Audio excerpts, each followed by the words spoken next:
J'y trouve une paix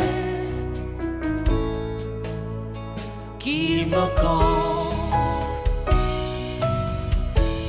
Oui, j'aime, oui, j'aime, oui, j'aime, oui, j'aime. Oui, j'aime ta présence. Oui, j'aime, oui, j'aime.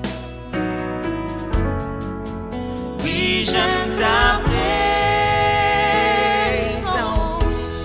Oui, j'aime, oui, j'aime.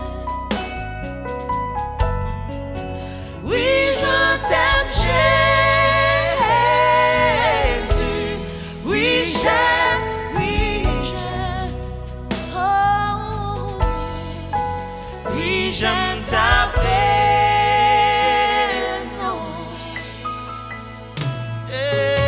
Oui, j'aime ta présence, Seigneur. Rester avec toi, Jésus. Être là où tu es. Oh, rester avec toi, Jésus. Être là dans ta présence, Seigneur. Oh, oh. Dans la gloire de ta présence, j'y trouve un calme pour mon âme. Quand je plonge dans ton amour, Seigneur, dans ton amour, j'y trouve une paix qui me compte. Alléluia, oui j'aime ta présence. Oui j'aime, oui j'aime. Oui j'aime ta présence. Oui j'aime, oui j'aime. Oui j'aime ta présence. Oui j'aime, oui j'aime. Oui je t'aime, Jésus. Oui j'aime, oui j'aime. Oh, oui j'aime ta présence. J'aime ta présence, Seigneur. Quand je suis là devant toi, je t'adore, je te lève, je te célèbre, je te loue. Ça ne s'arrête pas là. Toi, à ton tour, tu me touches. Alléluia. Toi, à ton tour, tu me touches, tu me changes, tu me transformes. Je deviens de plus en plus comme toi. Mes défauts tombent. Ah, je commence à voir ta nature, Seigneur. Je deviens de plus en plus comme toi. Mes faiblesses tombent devant toi. Dans ta présence, tu me touches.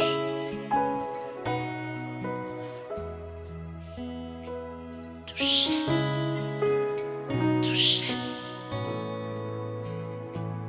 Alléluia.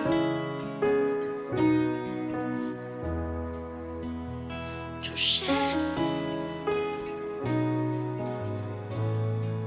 Je suis touché. Shalom, peuple de Dieu, et bienvenue dans la présence de Dieu. C'est l'heure de la parole. Nous voulons à ce net moment écouter la parole. Avant de tout faire, avant toute chose, je souhaiterais que nous puissions d'abord rendre grâce à Dieu, prier pour ce moment, car seul Dieu peut nous donner la force et c'est mieux parler à son peuple. Prions le Seigneur. Tendre Père, merci pour ces moments. Merci pour ton peuple que tu as disposé en train de suivre ce message. Merci, oh Dieu, pour la bénédiction que tu as réservée à travers ta parole. Encore une fois, Père, que ta parole éclaire nos vies. Que ta parole, oh Dieu, nous oriente et nous donne une ligne de conduite, Père. Laisse qu'à travers de cette parole, une transformation se fasse dans la vie de tout un chacun de nous. Cher Saint-Esprit, donne-nous ce qu'il faut pour ces peuples. Tu as dit à chaque jour suffit sa peine.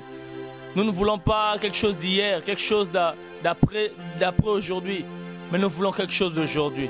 Merci parce que tu vas le faire et tu l'as accompli au nom de Jésus. Amen. Et déjà, nous étions en train de dire que notre grand thème, c'est la coutume. Déjà hier, nous étions en train de placer les fondements essentiels sur ce message. Nous n'avons pas fini, bien sûr, on va essayer d'évoluer. On s'est dit que c'est une série.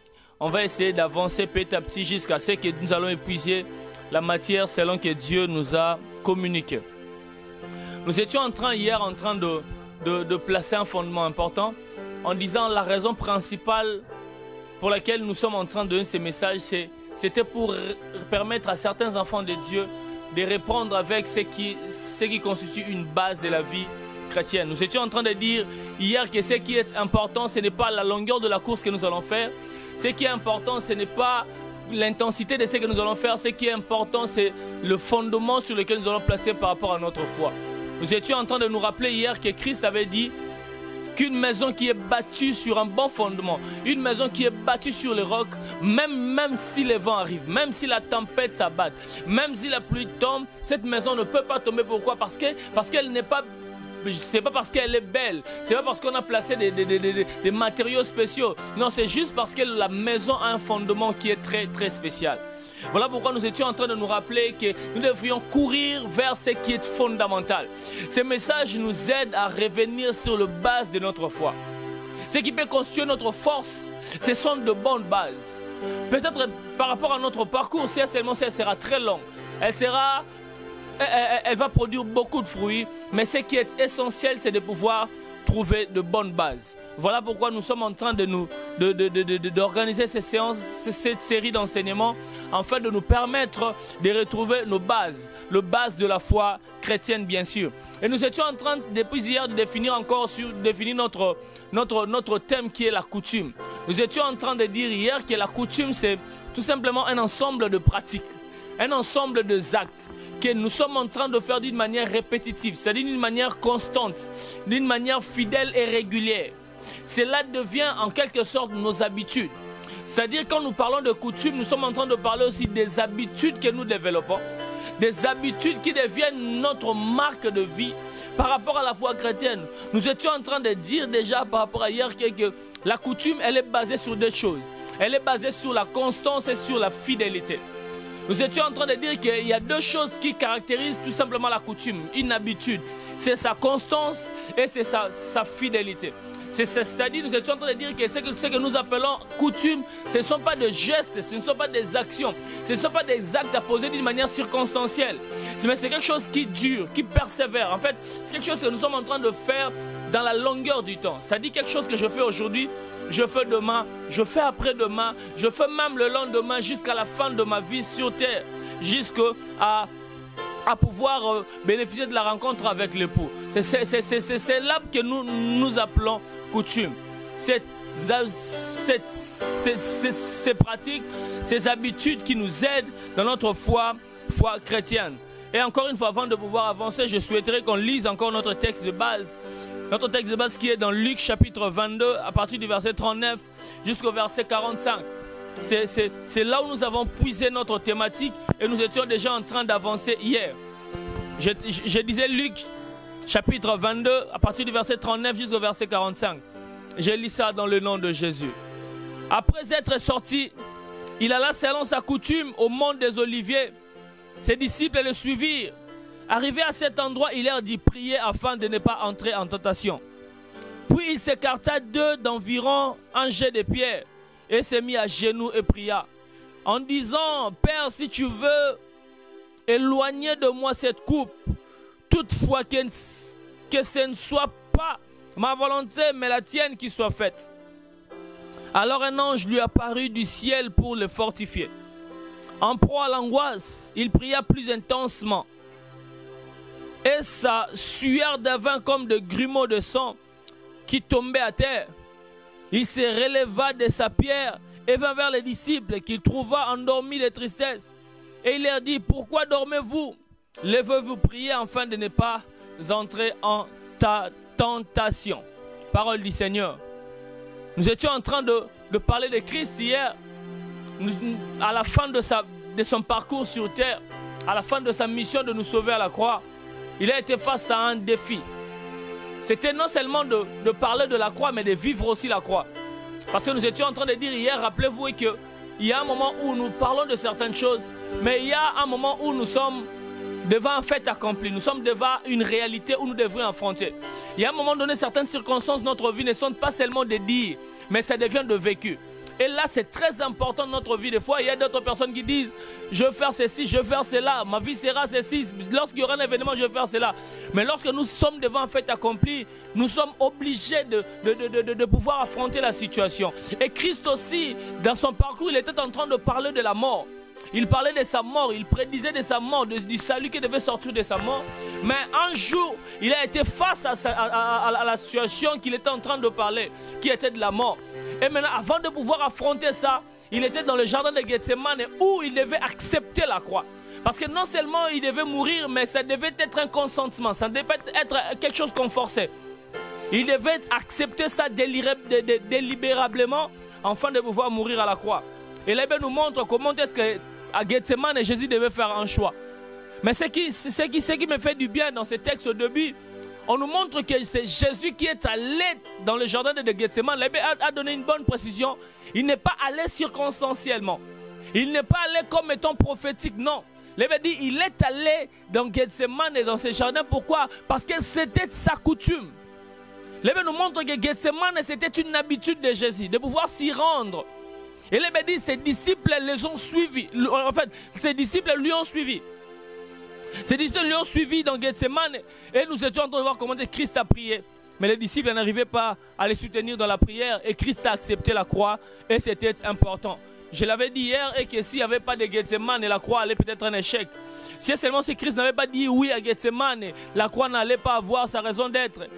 Pour toute personne qui pense à la croix, qui pense à la réalisation d'une grande promesse par rapport à sa vie, il doit s'attendre qu'il doit passer par Gethsemane. Gethsemane, c'est un endroit de décision, mais c'est aussi un lieu de coutume, un lieu des habitudes, un lieu de certains comportements que nous mettons en exergue par rapport à notre relation avec Dieu. Nous étions en train depuis hier, de nous donner quelques vérités par rapport à la coutume avant de pouvoir expliquer certaines habitudes, certaines pratiques que nous devrions mettre en place pour solidifier notre foi chrétienne. Hier, nous étions en train de donner d'abord certaines vérités et entrer à ce concept qui est la coutume. Hier, nous étions en train de dire premièrement que la particularité de la vie chrétienne implique des habitudes personnelles. Nous étions en train de dire que en tant qu'enfants de Dieu, nous devrions avoir certaines habitudes qui sont personnelles et particulières. Pourquoi? Parce que la vie chrétienne, elle est personnelle. Elle est particulière. Notre appel au salut est personnel. Notre appel au ministère est personnel. Notre destinée, elle est particulière. Voilà pourquoi nous devrions adopter des habitudes qui sont personnelles. Des habitudes qui nous font sortir du lot. Pourquoi? Parce que nous avons une destinée qui nous est personnelle. L'abbé nous montre même que l'abbé nous montre dans le texte que nous avons lu et que ce n'était pas les habitudes des disciples, ce n'était pas les habitudes de ces groupes d'individus, mais c'était les habitudes de Christ. Il lui-même avait sa coutume malgré qu'il vivait avec ses disciples. Deuxièmement, nous avons dit que c'est à travers de nos coutumes que nous nous distinguons des autres. C'est à travers de nos us, c'est à travers de nos pratiques, c'est à travers de... C'est là où même on s'était arrêté hier. Nous étions en train de voir comment est-ce que Christ s'est distingué de ses disciples. Comment est-ce qu'ils étaient dans le jardin de Gethsemane. Lui, il arrivait à prier. Il avait dit même qu'à un moment donné, il priait intensement. Il priait dans une dimension où sa sueur s'est transformée en grumeaux de sang. Mais là, il nous montre aussi un autre tableau où les disciples n'arrivaient même pas à tenir une heure dans la présence du Seigneur, dans la présence de Dieu, afin de soutenir Christ. La différence était que Christ était dans ce qui était son domaine, dans ce qui était son jardin, dans ce qui était sa coutume, c'était dans ses habitudes. Et dans ses habitudes, il a été champion. Dans ses habitudes, il a été particulier. Dans ses habitudes, il a été distinct par rapport aux autres. Nous étions en train de dire hier que ce sont nos habitudes personnelles, ce sont nos habitudes qui nous distinguent des autres. Quand tu développes certaines habitudes personnelles, dans ce genre d'habitudes-là, tu seras exceptionnel. Nous étions en train de conclure hier en disant que le monde du ciel a besoin de gens particuliers. Les nous montrent même ici au début que lorsque Christ est allé dans sa coutume, les disciples les ont suivis. Pourquoi? Parce que dans nos coutumes, nous sommes leaders et les autres sont des suiveurs. Lorsque tu veux travailler dans les habitudes de l'autre, tu ne pourras être qu'un suiveur. Mais lorsque tu es dans tes habitudes, dans tes coutumes, tu es un leader. Jésus a compris ici qu'il devait voyager dans ce qui étaient ses habitudes. Et aujourd'hui, nous allons continuer en disant encore une autre vérité qui est très très importante pour nous. Et que souvent, c'est carrément la troisième vérité. Souvent au devant de moments le plus important de notre vie, souvent dans des moments les plus délicats, les plus importants de notre vie, nos habitudes ou même nos coutumes constituent notre arme et un réflexe. C'est très important. Des fois dans des moments délicats de notre vie, dans des moments décisifs de notre vie, comme ça a été le cas ici. Jésus était dans une période importantissime, dans une période où il devait prendre une décision importantissime, une décision qui déterminait même la suite de sa mission, une décision qui résumait un peu, qui conditionnait les résultats qu'il devait obtenir de toute la mission qu'il a accomplie sur terre. Eh bien, nous montre que pendant ces moments-là, Christ s'est appuyé sur ses habitudes. Ces habitudes ont constitué une arme. Ces habitudes ont constitué un réflexe. Alléluia. Frère, nous devons savoir que notre vie, à un moment donné, nous nous retrouvons devant d'une situation qui nous impose une décision. Trop souvent par rapport à notre grande destinée. Trop souvent il a été démontré que l'accès à certaines dimensions de gloire, l'accès en des moments les plus importants de notre vie est toujours conditionné par certaines décisions phares de notre vie. Ça nous arrive tous à un moment donné, tu veux entrer dans une dimension importantissime de ta vie. Et cela te conditionne par rapport à certaines décisions. Cela te conditionne par rapport à certaines attitudes, par rapport à certaines habitudes, par rapport à certaines pratiques. Il y a des pratiques qu'il faut développer lorsque tu veux entrer dans certaines dimensions les plus élevées de ta vie. Vous savez, quand j'ai été étudiant, je me rappelle de ça. Si vous l'avez été ou si vous l'avez constaté. Ça nous arrive des fois quand on étudiait, on venait au cours, lundi, mardi, du début jusqu'à vers la fin de l'année. Mais lorsque nous sommes vers les dernières épreuves de l'année, lorsque nous sommes au devant des examens finaux, comme on les appelle, pendant cette période-là, on ne se comporte pas de la même façon. Pour affronter les épreuves finales, parce que c'est à travers ces épreuves-là que nous accédons à une dimension supérieure de nos études.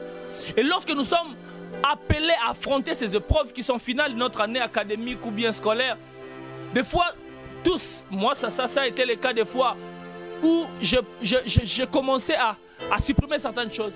Ça me demandait à développer certaines habitudes, à prendre certaines décisions qui étaient importantes. Pourquoi? Parce que c'était un moment délicat. Mais remarquez avec moi, au devant des épreuves finales, la plupart des enfants qui sont faciles, en fait la plupart des enfants qui se retrouvent facilement, ce sont des enfants qui ont l'habitude d'étudier. C'est-à-dire avant d'affronter ton examen, qu'est-ce que tu fais? Tu ne t'appuies que par rapport au cours que tu as suivi chaque jour. C'est-à-dire, durant toute l'année, tu avais développé certaines habitudes de lire petit à petit. Et le jour où tu es face à une preuve importantissime qui va déterminer même le cours, la suite de ton année, qu'est-ce qu'il fait? Tu te rappelles des habitudes que tu avais avant. C'est très important, bien aimé, de comprendre qu'en tant qu'enfant de Dieu, nous nous retrouvons trop souvent au devant des situations où nous sommes obligés de prendre une grande décision. Ou frère, nous n'aurons plus le temps que nous avons avant pour réfléchir.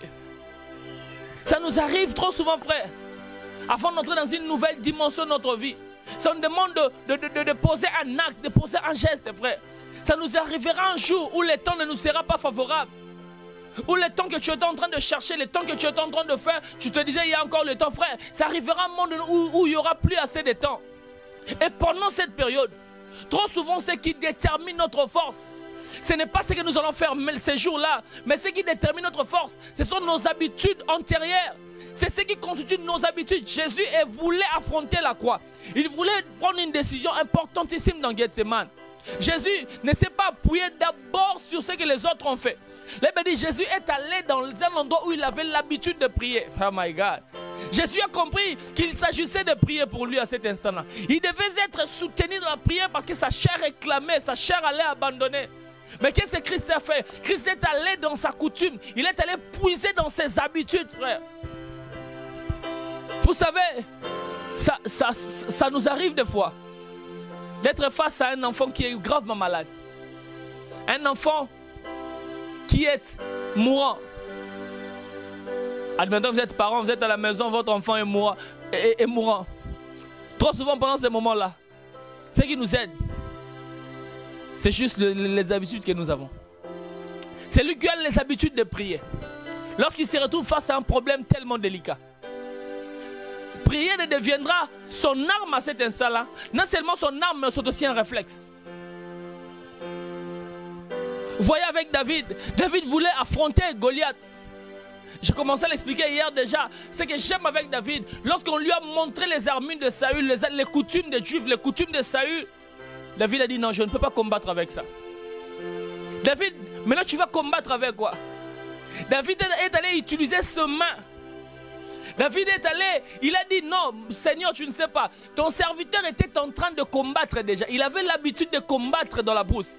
Lorsqu'il combattait là-bas, il utilisait ses mains. Lui-même, il dit, il courait lorsque les lions prenaient l'un des animaux qu'il était en train de garder. Le Bible dit que David, il a dit, il courait même. Il prenait l'ours de par sa main et il arrachait la brebis. Et la Bible nous montre même ce jour-là, lorsque David veut combattre Goliath, il s'est retrouvé, il s'est rappelé de ses armures habituelles. David ne s'est pas appuyé sur l'armure de Saül, il est entré dans ses coutumes. L'Évêque dit David, lorsqu'il était devant Goliath, il a couru premièrement. Deuxièmement, il a utilisé sa main comme une arme, my God. Frère, au devant de certaines situations qui sont difficiles, lorsque tu te retrouves devant un problème qui est tellement délicat par rapport à ta vie, frère, appuie-toi sur tes coutumes. Appuie-toi sur tes habitudes. Appuie-toi, frère, sur ce qui devient comme un réflexe. Vous savez, des fois j'ai l'habitude de le dire avec certains membres de mon église. Vous savez, il y a des fois prier. Permettez-moi de dire, devient un réflexe pour celui qui a l'habitude de prier. Vous savez, des fois prier n'est pas un exercice, n'est plus un exercice physique, n'est plus un corvée. Lorsque vous avez l'habitude de prier. Quelqu'un un jour m'a dit, pasteur, qu'est-ce que tu vas faire? Bon, quelqu'un me disait, pasteur, on va prier. Je lui ai dit, on prie. Il m'a dit, ah papa, on va prier seulement comme ça. Je lui ai dit, oh, mais comment tu veux qu'on prie? Oh non, papa, il a fallu peut-être organiser d'abord un moment de jeûne, un moment de ceci. Il fallait d'abord être concentré. Je lui ai dit, concentré par rapport à quoi? Je lui ai dit, on va prier. Il m'a dit, tu viens tout droit du travail. J'ai dit, même si j'ai été dans le travail, je veux prier ici. Non pas parce que je suis spécialiste. Non, c'est juste parce que j'ai l'habitude de prier. Comme j'ai l'habitude de prier, la prière devient automatiquement un réflexe dans ma vie. Frère, dans ce qui est tes habitudes, frère. Trop souvent, lorsque nous remarquons, nos habitudes deviennent nos réflexes. Deviennent certaines choses que nous faisons, non pas parce que nous pouvons le faire, mais nous le faisons instinctivement. Nos habitudes deviennent nos armes de combat. Nos habitudes deviennent, frère, des appuis au moment très très délicat. J'aimerais bien te demander en cette période, frère, développe certaines habitudes. Lorsque le combat arrivera, lorsque les problèmes arriveront, ce sont ces habitudes qui seront tes premiers alliés. Avant de pouvoir s'attendre à ce que les autres vont amener. Mais ce sont ces habitudes-là qui deviendront tes premiers réflexes. Christ au devant d'un deal de sa vie, d'un moment aussi importantissime de sa vie. Qu'est-ce que Christ a fait? Il s'est juste appuyé sur ses habitudes. En tant qu'enfant de Dieu, frère, lorsque nous développons certaines habitudes, pouvons appuyer notre foi. Ces habitudes, frère, deviennent trop souvent nos armes. Nos armes. Vous savez, quand tu es quelqu'un qui lit tellement la parole de Dieu, tu es tellement habitué à la parole de Dieu. Lorsque l'ennemi viendra, tu n'as pas besoin d'aller chercher la Bible. Mais la parole qui est ancrée en toi par les habitudes deviendra ton arme. Rappelez-vous de Christ. Lorsqu'il sortait d'un jeûne de 40 jours, il est sorti. La Bible dit, aussitôt il a eu faim, le diable lui a attaqué. Jésus-Christ n'avait même pas le temps d'aller chercher la Torah, d'aller chercher la parole. Il n'en avait pas. Le diable a commencé à lui bombarder des attaques. Qu'est-ce que Christ a fait? Christ s'est appuyé dans ce qui était ses habitudes de 40 jours. Il a développé une habitude pendant 40 jours de lire et de jeûner, de prier. Et lorsque le diable est venu, il s'est appuyé sur ce qui était de ses habitudes. Quelles sont tes habitudes, frère? Quelles sont tes coutumes, bien-aimés? Qu'est-ce que tu as développé comme pratique avec Dieu, frère? Au-devant de situations, c'est ce que tu développes. C'est ce que tu exprimes, c'est ce que tu matérialises. Je nous encourage en cette période d'avoir des repères, d'avoir des coutumes, d'avoir des habitudes importantissimes. Ces habitudes deviendront de réflexes et des armes pour notre vie. Quatrièmement, nous allons dire encore une vérité importantissime. Le tout de notre vie n'est que le résultat de nos habitudes. Le tout de notre vie. Permettez-moi de dire les résumés. Permettez-moi encore d'ouvrir un peu plus les récompenses que nous recevons. La couronne que nous avons. Ce que les gens voient comme des récompenses que nous recevons. Ce qui est le résumé de notre vie. Ce n'est que le résultat de nos habitudes. Je l'explique comme ça. Vous savez, lorsque quelqu'un vient à la fin d'un seul match, il remporte la coupe. Il y a un joueur qui est en train de... Une équipe de football qui est en train de jouer. Et il y a un match qui lui donne une coupe. Il joue un match de 90 minutes. Après, ils obtiennent une couronne. Mais quand vous observez bien, la coupe qu'ils ont soulevée n'est que le résultat de certaines habitudes. Plus fort que ça, de certains petits matchs qu'il a remportés d'abord. Il a commencé à remporter des petits matchs.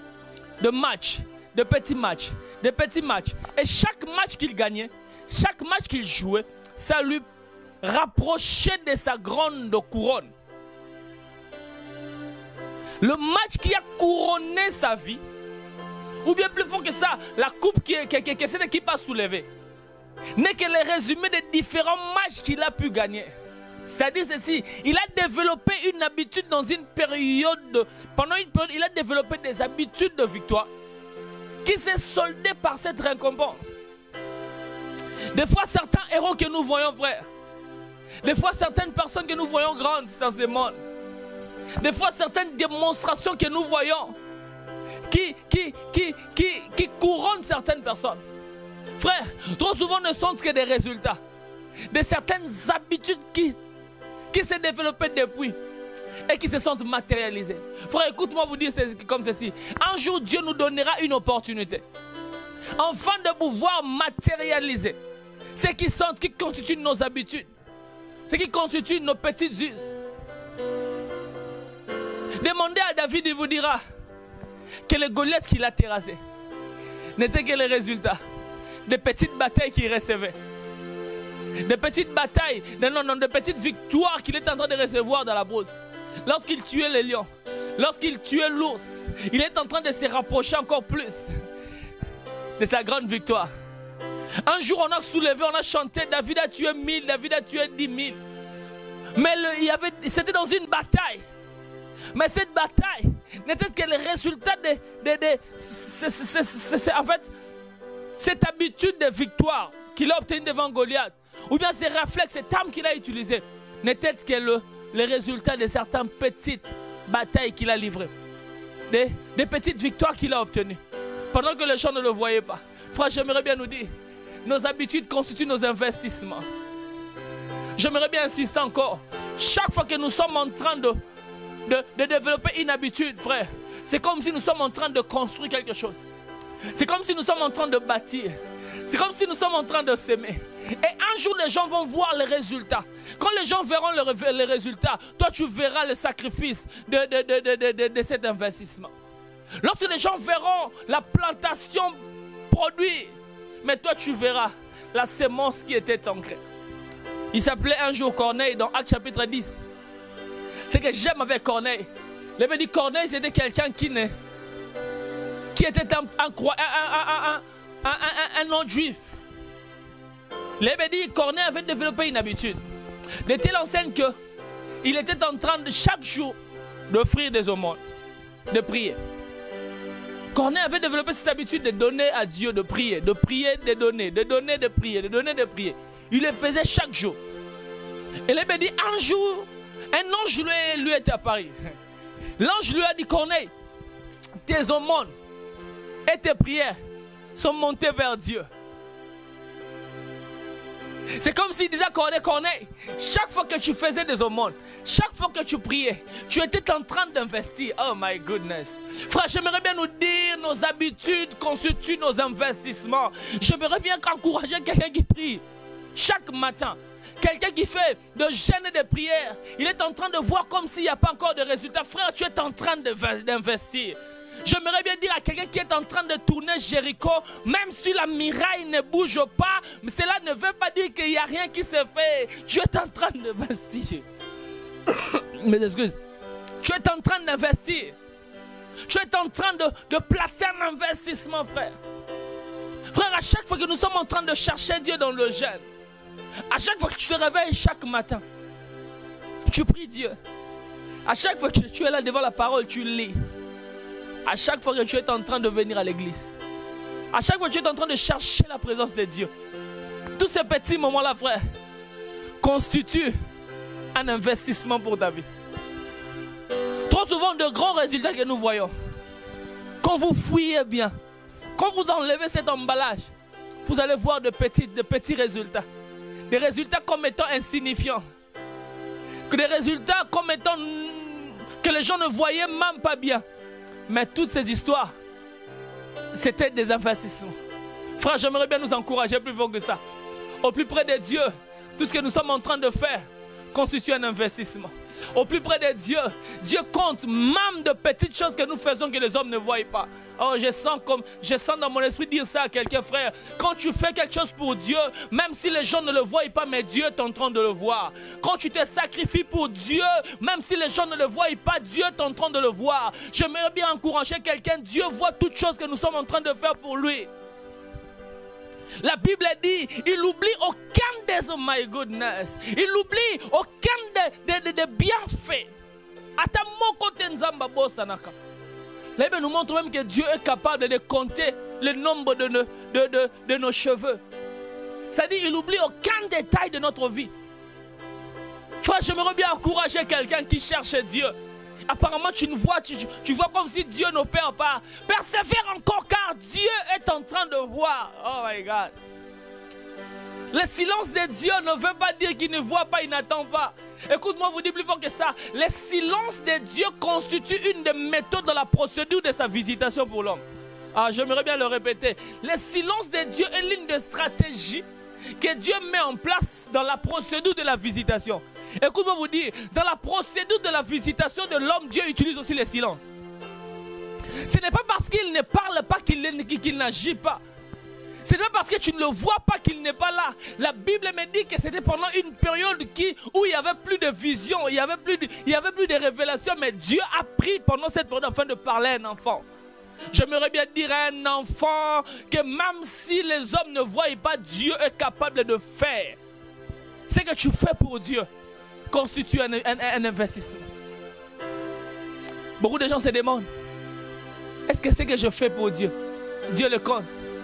Frère, j'aimerais bien vous dire, tout ce que nous sommes en train de faire pour Dieu, c'est comme une sémence. C'est comme une sémence. Nous sommes en train, la Bible dit, aussi longtemps que la terre subsistera, la loi de la semaille et de la moisson ne nous quittera pas. Si tu es quelqu'un qui sème pour Dieu, j'aimerais bien t'annoncer, tu es la prochaine personne qui va récolter au plus près de Dieu. Si tu es quelqu'un qui se sacrifie pour Dieu, qui chaque jour, qui se réveille, qui prie Dieu, frère, tes prières constituent un grand investissement au plus près de Dieu. Dieu tient compte de ces choses. Dieu n'oublie pas. Ne suis pas ce que les hommes vous disent. Ne suis pas ce que les hommes voient. Ne suis pas les arguments des autres frères.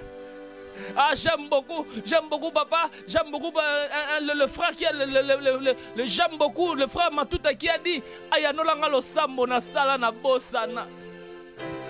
Frère, j'aimerais bien vous dire comme un prophète, un jour quand tu verras la vision, tu diras qu'est-ce que je fais. En ces jours-là, il n'y aura pas, mais dans le calendrier de ton parcours avec Dieu, il y aura un jour, Dieu dira que tu avais fait quelque chose. Plus fort que ça, je sens comme ça, je dois dire à quelqu'un, Dieu ne fait pas des choses. Dieu n'opère pas par rapport à ce que nous avons mis. En fait, plus fort que ça, Dieu n'opère pas en fonction des actions mémorisées.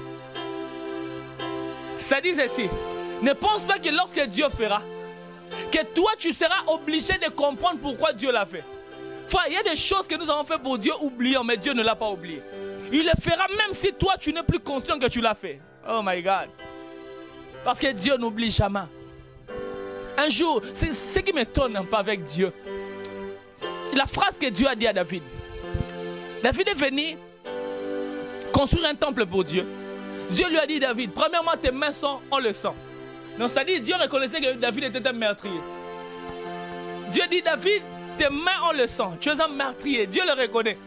Mais Dieu dit, parce que tu as eu l'intention. Oh my God, c'est que j'aime avec Dieu. Dieu n'a pas dit à David parce que tu as posé l'acte. Dieu a dit à David, c'est juste parce que tu as eu une intention pour moi. Toi, tu n'es pas éligible. Mais tes intentions permettent à ce que je travaille même pour les générations futures de ta vie. Frère, il y a de ces choses que nous faisons pour Dieu. Même si nous ne voyons pas. C'est là qu'on suit des investissements, de résultats prochains pour même notre future génération. Quand tu travailles pour Dieu, quand tu t'investis pour Dieu, ne pense pas que tu perds ton temps.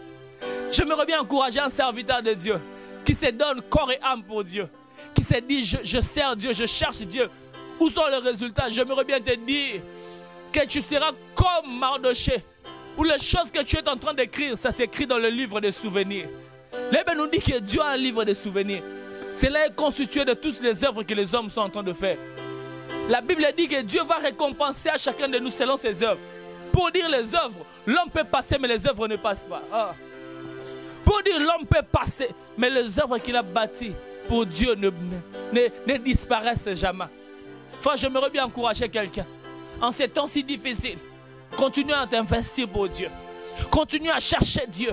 Continue à prier. Même si tu sens comme si c'est obscur. Frère, même dans l'obscurité, insiste encore. Même si tu sens comme si c'est silencieux. Même dans ce silence, insiste encore. J'aimerais bien te dire que Dieu est en train d'écouter. Il est en train de faire de grandes choses pour ta vie. Je suis en train de prier pour que Dieu voie quelqu'un. Que tes sacrifices crient sur ta vie. Je suis en train de te dire que tes sacrifices crieront sur ta vie. Je suis en train de te dire que tes sacrifices, un jour tu le verras s'accomplir. Tes générations seront bénies pour tes sacrifices, pour Dieu. Les générations après seront bénies. Je suis en train de te placer dans la race de Judas. Là, il me dit, toi Judas, tu ne donneras pas. Pourquoi? Parce qu'Abraham a déjà donné pour toi lorsque tu étais dans son sang. J'aimerais bien déclarer sur la vie de quelqu'un que tes sacrifices crieront, même pour des générations à venir après toi.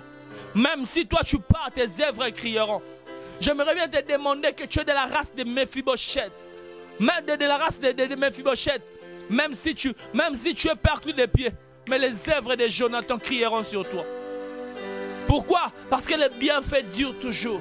Pourquoi? Parce que les œuvres perdurent toujours. Nous-mêmes, nous sommes bénéficiaires d'une œuvre que Christ a accomplie. Christ l'a fait un seul jour. En fait, ce que nous sommes en train de bénéficier, ce ne sont que les souvenirs de ce que Christ a fait. Voilà pourquoi Christ lui-même avant de partir, il a dit, à chaque fois que vous ferez ça, souvenez-vous de ce que j'ai accompli. Pourquoi? Parce qu'il savait que les œuvres restent plus longtemps que l'homme qui l'accomplit. Parce qu'il savait que lui, il n'avait pas besoin qu'il reste sur terre pour toujours. Mais il avait besoin d'accomplir l'œuvre qui restera pour toujours sur terre. Frère, des fois, tu n'as pas besoin d'être toujours là. Mais tu as besoin de faire toujours. Des fois, tu n'as pas besoin de dire que frère, tu n'as pas besoin que yo mona seulement. Tu as besoin premièrement que ezala et puis osala. Car même dans le temps, cela s'accomplira. Oh rabashata rabobo sanderebreza. Oribashat. Je sens dans mon esprit que quelqu'un doit commencer à arroser ça dans la présence de Dieu. Oriboshe maniribasha. Quelqu'un peut commencer pendant ce moment, je le sens dans mon fort intérieur. Quelqu'un qui est en train de pleurer. De dire, Seigneur, j'ai tellement donné. À quand est-ce que ça arrivera? L'Esprit de Dieu me dit de te dire, ne perds pas espoir. Car tes œuvres crieront. Oh, est-ce que tu peux commencer à déclarer pour tes œuvres? Tu peux commencer à déclarer pour que tes œuvres crient. Crie sur ta génération. Crie sur toi. Dis à Dieu que cela s'accomplira un jour dans ta vie. Prions dans le nom de Jésus. Tendre Père, merci. Merci pour ton peuple. Merci pour ce message. Merci pour tes enfants. Merci, oh Dieu, pour ton appel. Merci pour tes œuvres dans notre vie. Laisse que, oh Dieu, cela crie. Laisse que, oh Dieu, ton livre de souvenirs soit toujours ouvert pour notre vie. Fortifie-nous, oh Dieu, dans notre marche avec toi. Solidifie-nous, oh Dieu, dans notre marche avec toi. Merci, oh Dieu, parce que avec toi, nous serons vainqueurs. Et tu écraseras tous nos ennemis. Merci parce que la couronne de gloire nous sera réservée à cause des œuvres. Merci, oh Dieu, pour aujourd'hui. Merci aussi pour demain. Que toute la gloire ne revienne qu'à toi seul. Au nom de Jésus. Amen. Que Dieu nous bénisse.